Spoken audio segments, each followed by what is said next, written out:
Hello, আমি doctor Rakesh Rajput, robotic joint replacement surgeon from CMRI hospital.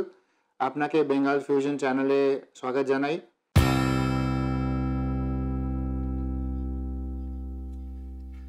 আজকে আমাদের বিষয় হচ্ছে হিপ জয়েন্ট রিপ্লেসমেন্ট অর যেটা কুচকির হাড়ের প্রতিস্থাপনটা। সো আমরা এটা নিয়ে আলোচনা করব যে এটা কাদের লাগে, কেন লাগে, কত রকম আছে এবং তাদের সাকসেস রেটস কি, কত দিন থাকে। তো এইসব নানা রকম প্রশ্ন অনেক লোকের মাথায় থাকে এবং এটা নিয়ে আমরা আজকে আলোচনা করব।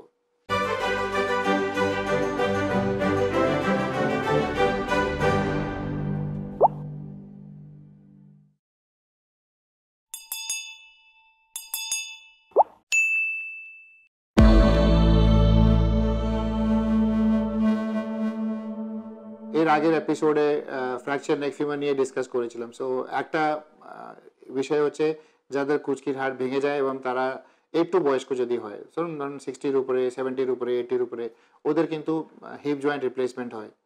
এবং হিপ জয়েন্ট রিপ্লেসমেন্ট যাদের ধরুন কোনো একটা চোট লেগেছিল, জুড়েও গেছে, কিন্তু তারপরে আর্থ্রাইটিসটা ডেভেলপ করেছে, সো পোস্ট ট্রমাটিক আর্থ্রাইটিস, ওদেরও হিপ জয়েন্ট রিপ্লেসমেন্ট লাগে। অনেকের কিছু কিছু ডিজিজ থাকে, ধরুন পুরোনো টাইমে একটা ডিসলোকেটেড হিপ ছিল, কনজেনিটাল সিডিএইচ বলি, অর পার্থিস ডিজিজ হয়েছিল বাচ্চাবেলা, সেটা অর ইনফেকশন হয়েছিল, তার পরে গিয়ে হয়েছে। কিছু কিছু মেটাবলিক কন্ডিশনের কারণেও হিপ জয়েন্টটা খারাপ হয়। অনেক পেশেন্টদের আমরা দেখেছি যে কোনো রকমের ব্লাড সাপ্লাই যায় না, এবং করোনা পেশেন্টের তো আমরা অনেকজন দেখছি যে রক্ত সাপ্লাই যায় না, বল পেশেন্ট এই বলের, এবং বলটা আস্তে আস্তে ক্ষয়ে যায়, যেটাকে আমরা বলি avascular neck femur.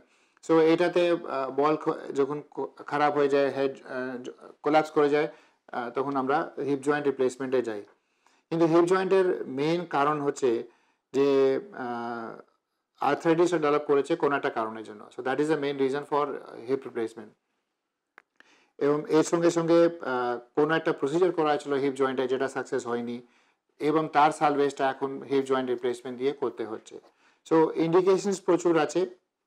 Ultimately boys down to যে জয়েন্টটা চেঞ্জ করা হচ্ছে because the normal joint did not function.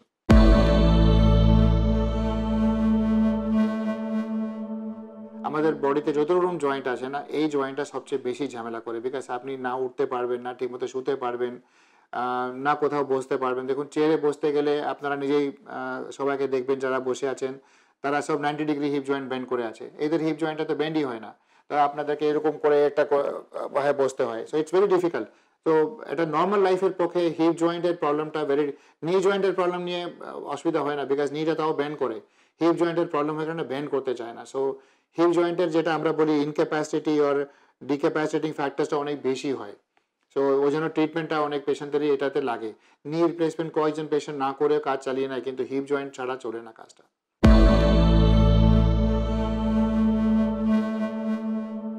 So আমরা এটা ডিফারেন্স দেখেছি বিটুইন ফরেন কান্ট্রি অ্যান্ড আমাদের দেশে। বাইরের দেশে যেটা ওয়েস্টার্ন কান্ট্রিজ আমরা বলি, ওদের জেনারেলি দেখি যে হিপ জয়েন্টের প্রবলেমটা একটু বয়সে বেশি আছে, তারা 60, 70, 80 ইয়ার ওল্ড।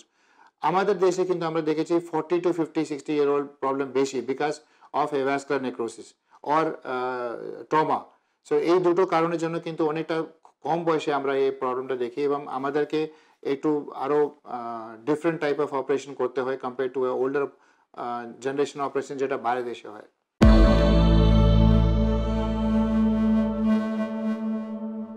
হিপ জয়েন্টকে আপনি প্রিভেন্ট করতে পারবেন না, কিন্তু কোনো কোনো রোগকে যদি আপনি ঠিকমতো ট্রিটমেন্ট করে রাখেন, তাহলে এর চান্সটা অনেকটা কমে যায়। এবং যেমন আপনার যদি এভাস্কুলার নেক্রোসিস, আপনি যদি টাইমে চলে আসেন, তাহলে হয়তো অনেকবার আমরা ওষুধ দিয়ে এটাকে কন্ট্রোল করতে পারি। Almost 70-80% chance that we can control with medicines. কোনো কোনো কেসে এটা ড্রিলিং করে আমরা আবার হাড়টাকে জয়েন্ট করার চেষ্টা করি, অনেকবার তাতেও সাকসেসফুল হই। সো তাড়াতাড়ি চলে আসাটা খুব দরকার, যাতে আমরা কিছুটা করতে পারি। অনেকের আবার একটা ইমপিঞ্জমেন্ট থাকে এই জায়গাতে, এই হাড়টা যখন নড়ে এরকম করে গিয়ে লাগে ওখানে, তখন এই জায়গাটাকে চেঁচিয়ে দিতে হয়। সো এটা ফিমোরাল অ্যাস্টাবলার ইমপিঞ্জমেন্ট বলি। সো এরকম ছোটোখাটো জিনিসগুলো আছে যেগুলো করে দিলে হয়তো পরে লাগবে না, কিন্তু জেনারেলি বাই দ্য টাইম পেশেন্টও আমার কাছে আসে, তখন প্রিভেন্ট করার স্টেজ থাকে না, ট্রিটমেন্ট করার স্টেজই থাকে।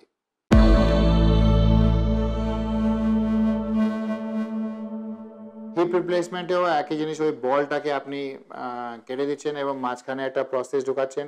এই যে কাপ যেটা আছে, কাপের দিকেও আপনারা একটা সকেট মতো একটা মেটালের সকেট ঢোকাচ্ছেন, আর মাঝখানে একটা প্লাস্টিক থাকে আর কি। সো হিপ জয়েন্টের রিপ্লেসমেন্ট অনেক টাইপস আছে অফকোর্স। এটা হচ্ছে সিম্পলভাবে বললাম, যেমন এই জিনিসটা আপনি যেটা বসালেন ওটা সিমেন্ট দিয়ে বসানো হয়, ওটা আনসিমেন্টেড হয়ে করা হয়। সিমিলারলি যেটা সকেট বসালেন ওটা আনসিমেন্টেড সকেট হয়, সিমেন্টেড সকেট হয়। তারপরে যে বলটা যেটা আপনার আছে, সে বলটা মেটালে হতে পারে, সে বলটা জার্কোনিয়ামের হতে পারে, সে বলটা স্টেনলেস স্টিল আর কোবাল ক্রোমের হতে পারে, or it can be from ceramic. So উপরের পার্টটাও সেরামিকের হতে পারে, or it could be polyethylene. So এই কম্বিনেশনটা কিন্তু খুব মানে ইম্পর্টেন্ট, যে আপনি কতটা চান যে এই পেশেন্টের বলটা সার্ভাইভ করুক। সাপোজ একটা পেশেন্ট 50 ইয়ার 50 ইয়ার ওল্ড আছে, আপনি ন্যাচুরালি চাইবেন যে তাদেরকে অ্যাটলিস্ট 30 বছর দেওয়া যায়। আমাদের এখন সবচেয়ে ভালো হিপ জয়েন্টগুলো অ্যারাউন্ড 30 ইয়ার্স চলছে আর কি। সো আমরা চাই যে অ্যাটলিস্ট 30 ইয়ার্স এদেরকে দিতে পারি।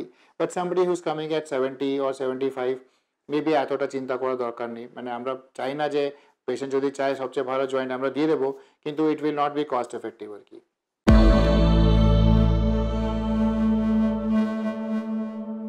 এই আর্থ্রাইটিসগুলো যাকে আমরা ইনফ্লামেটরি আর্থ্রাইটিস বলি, রুমাটয়েড হচ্ছে very important, and also ankylosing spondylitis. এই দুটো আর্থ্রাইটিসে হিপ জয়েন্ট সত্যি খারাপ হয়ে যায়। রুমাটয়েডে আরও বেশি প্রবলেম হয় বিকজ বোনসগুলো খুব উইক হয়ে যায় খুব কম কম বয়সেই।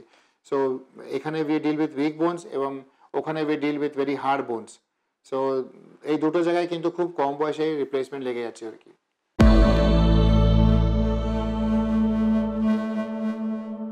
খরচ নিয়ে অনেক পেশেন্টরা অনেকটা ওদের ডাউটস থাকে, কোয়ারিজ থাকে। এই জয়েন্টে যখন আপনি এটা চেঞ্জ করছেন, যে সিমেন্টেড আর আনসিমেন্টেডের মধ্যে অনেকটা তফাৎ থাকে। সো আপনি আপনার ডাক্তারের সঙ্গে পরামর্শ করবেন, আপনাদের ফাইন্যান্সিয়াল ক্যাপাসিটি কতটা, আপনাদের নিড কতটা, এবং আপনাদের এক্সপেকটেশন ফ্রম দ্য জয়েন্ট কতটা। সো এটা যদি ম্যাচ করতে হয়, জয়েন্টটা একটু কস্টলি হয়ে যায়। হিপ জয়েন্টের রেঞ্জটা অনেক বেশি। সো সাধারণ যে জয়েন্ট রিপ্লেসমেন্টের যে দামটা হয় ওটা মানে আমাদের ইন্ডিয়ান রিপ্লেসমেন্টসগুলো তো 40, 50, 60,000 পাওয়া যায়, কিন্তু ফরেন যেটা জয়েন্টসগুলো আছে যেটা বাইরে থেকে রেডিমেড হয়ে আসছে, ওই জয়েন্টসগুলো জেনারেলি অ্যারাউন্ড 1 লাখ টাকার কাছাকাছি শুরু হয়, এবং we have Joints even of 3,20,000, 3,30,000। So এটা হোল রেঞ্জ আছে ডিপেন্ডিং আপন কি লাগে। তারপরে যদি কারো সেকেন্ড টাইম সার্জারি লাগছে, যেটা রিভিশন সার্জারি বলি, those are also very expensive Joints. So আমার মনে হয় যে এই খরচাটা আপনি নিজের মধ্যে করছেন, অফকোর্স সামর্থ্যের মধ্যে রেখে করবেন, কিন্তু go for the best joint where hip replacements are concern.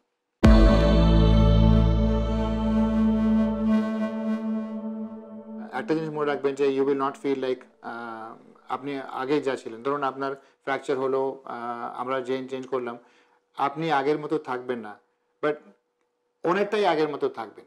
But restriction কিছু কিছু চলে আসবে, যেমন মাটিতে জেনারেলি আমরা বসতে দিই না। অনেক পেশেন্টরা এসে দেখায় আমাদেরকে যে দেখুন আমি তো বসতে পারছি, আপনি আমাকে অ্যালাউ করছেন না কেন। তা আমি এটা বলছি, আপনি করছেন আপনি করুন, আমাকে বলবেন না ব্যাস।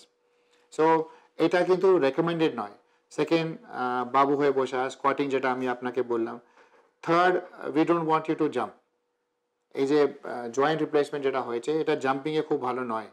সো আমরা অনেকবার পাহাড়ে অ্যালাউ করি পেশেন্টদেরকে যাওয়াটা, কিন্তু it should not be for fun sake. It should be কোথাটা গেলেন উঠলেন ঠিক আছে। সো যতটা আপনি আপনার জয়েন্ট রিপ্লেসমেন্ট নিয়ে কেয়ার করবেন, পরে দেখবেন ভবিষ্যতে সাকসেস রেটটাও এত ভালোই আপনার হবে। সো রেস্ট্রিকশন আছে কিছুটা, কিন্তু অনেকটা রেস্ট্রিকশন নেইও আছে। আপনি যত খুশি হাঁটুন, যত খুশি সিঁড়ি আপ ডাউন করুন, কিছুটা অনেকটা বলছি তো পাহাড়ে উঠুন, you will feel lot of freedom. আরেকটা আছে যে এর সাকসেস রেট কিন্তু ইজ ভেরি হাই। মানে আমরা যদি 100 জনকে দিই, around 99% patients will feel very good. মানে ওদের অনেকবার মনে হবে যে ওদের কোনো জয়েন্টই নেই, ওই জন্য এটাকে আমরা ফরগটন জয়েন্ট মধ্যে রাখি। Hip joint replacements are very successful. Last সেঞ্চুরিতে এই অপারেশনকে একটা টার্ম দেওয়া হয়েছিল, অপারেশন অফ দ্য সেঞ্চুরি। তার মানে of all the operations you knew, তার gynae operation, appendix surgery operations, হার্টের operations, plastic surgery, of all the operations, this was called the operation of the century because it made a huge difference to a patient's life. আমি বললাম না, এই problem যাদের হিপের problem হয় তারা খুব ইনক্যাপাসিটেড হয়, এবং ওদের যখন অপারেশনটা হয় ওদের লাইফে এত বেশি চেঞ্জ আসে যে তারা সত্যি খুব ধন্যবাদ আমাদেরকে জানায়, এবং তারা খুব গ্রেটফুল ফিল করে আর কি। সো সো আশা করি আজকে হিপ জয়েন্ট রিপ্লেসমেন্ট সম্বন্ধে আপনাদের যা নানা রকম প্রশ্ন ছিল, নানা রকম কনফিউশন ছিল, সেগুলোকে আমরা দূর করতে পেরেছি। যদি এরপরে যদি কিছু ডাউটস থাকে প্লিজ আমাদের ড্রপ বক্সে লিখে জানাবেন। আমরা আপনাদের প্রশ্নদের উত্তরটা ওই ড্রপ বক্স মাধ্যমে দেব। ধন্যবাদ জানাই বেঙ্গল ফিউশন চ্যানেলকে for giving us the opportunity to interact with our viewers. Thank you.